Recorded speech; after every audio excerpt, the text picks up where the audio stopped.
amajwi urabona ko umukorera aho hejuru, urabona ko Donald Trump ari ku majana 214, hama Harris nawe akaba ari ku mwanya w'ijana na 53.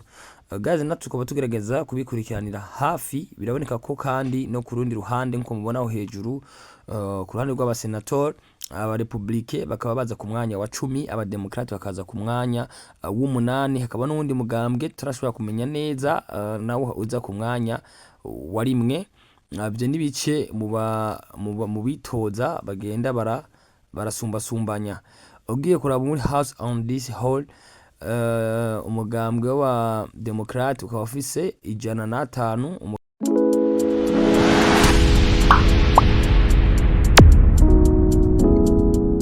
Mwiriwe canke maramutse bakunzi bacu ba Best Friend comme d'habitude vous allez avec MC de la Neige nkuko vyama everybody hano kuri Best Friend TV. Ndasubiye kubaramutsa mwege mudahengeshanya kudukurikirana muri mu Burundi canke muri mu mahanga, mwege mwese mudukurikira musanze muturaba kwisi yose. Ni Best Friend TV nkuko vyama biri update kuri wa muhungu wanyu MC de la Neige. N'umunsi tugiye kuyaga aho hakujya y'amazi, hakurya y'inzuzi, hakurya y'amabahari menshi cyane muri leta zunze ubumwe za Amerika.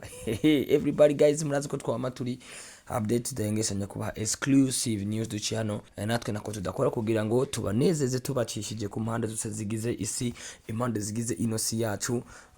Imana yaduhaye isi, Imana yaremye isi y'amata n'ubuki, isi dasanzwe cyane, aho tugiye kuyaga kubikubira trending cyane mu gihugu ca Amerika. Sekashishoro muri musaze muzi yuko igihugu ca Amerika basanze bamaze igihe kinini cyane bitegurira amatora y'umukuru w'igihugu azorongora Amerika. Musaze muzi yuko kandi ari ibintu bidakomeye, ibintu bikomeye cyane, aho mu gihugu ca Amerika bamaze imisi cyane bari mu myiteguro y'ibyo noshobora kwitwa imyiteguro y'amatora y'abakuru b'ibihugu, aho bitojeje imigambwe itandukanye, ariko migambwe yagumye iza kwisonga. Akaba ino migambwe ibiri, umugambwe utwagwa na Donald Trump n'umugambwe utwagwa na Harris. Mukaba mwagiye murabona ko ari umugambwe w'aba republicain n'umugambwe w'aba democrate. Yes guys, turaza kuyaga kandi no ku bintu bijanye n'umugambwe uri uravansa imbere kubijanye n'aba senator no kubijanye n'aba gouverneur bo mu ico gihugu. Sakasheshe murire nkuko mwagiye muravyumva ndetse mwagiye muranabibona, mu gihugu ca Amerika hakaba hasanzwe ari igihugu gikomeye cyane, kinini cyane, kirimo abantu benshi cyane, benshi mu vyumve. Iyo tuvuze benshi mu vyumve, beaucoup de personnes.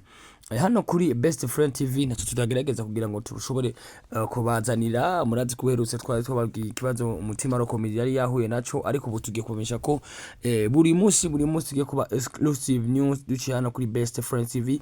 Jewe ukuranyumva ni MC de la Neige musanzwe munzi ahatandukanye, nwa tugiye kubashikiriza mu gihugu ca Amerika. Sinovuga igihugu kibanyi, Amerika ni igihugu navuga kiri kure cyane yani wacu mu Burundi.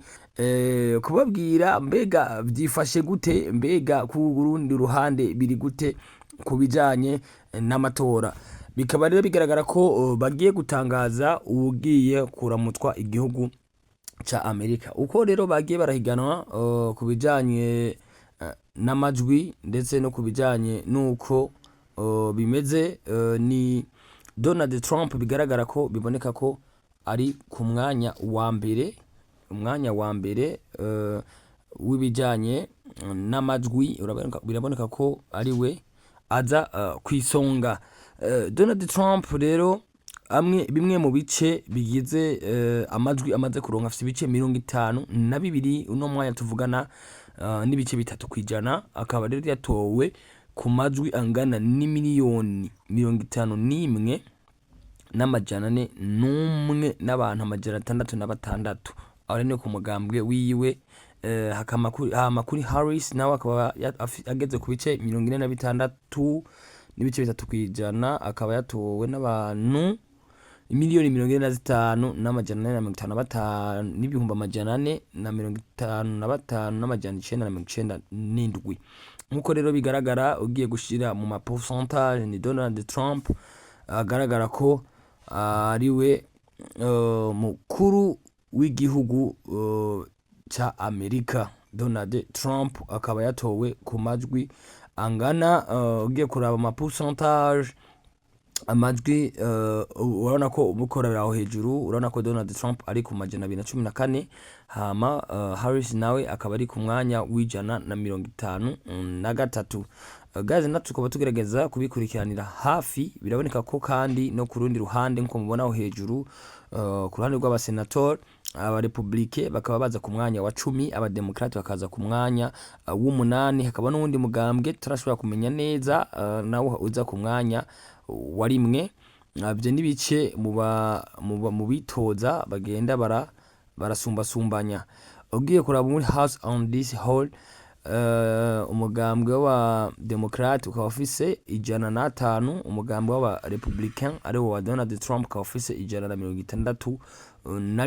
Uri kuraraba rero hirya no hino urabona ko bagenda bararusharushanya bikomeye cyane, ariko ku mwanya wa mbere tukaba tubona uwo bita Donald Trump we aza ku majwi ku bice 52.3 kwijana, akaba yatowe ni 1,51,400 n'ibihumbi 401,636.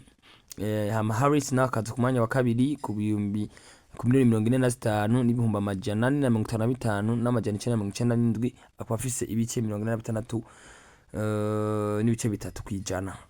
Rero tukaba turi mu gihugu cha Amerika, umurumva ko twamaze kuyishikira kugira ngo dushobore kuba exclusive news, namwe mushobore kubandanya mudukurikirana muri banshi cyane hano kuri Best Friend TV. Natwe tukaba turi update kugira ngo dushobore kubaha amwe mu bishobora gutuma mwishima mumeze neza muryohewe mufilinga hano kuri Best Friend TV. Turacabandanya tubabariza uko byifashe mu gihugu ca Amerika, aho mu minsi iri imbere namugiye kubona tuyagisha abanyamerika hano kuri Best Friend kugira ngo namwe mu bandanye muryoherwa. Jewe mwumva mwari kumwe na MC Idelane hano kuri Best Friend TV. Ndabakunda cyane. Ja bless. Ciao ciao.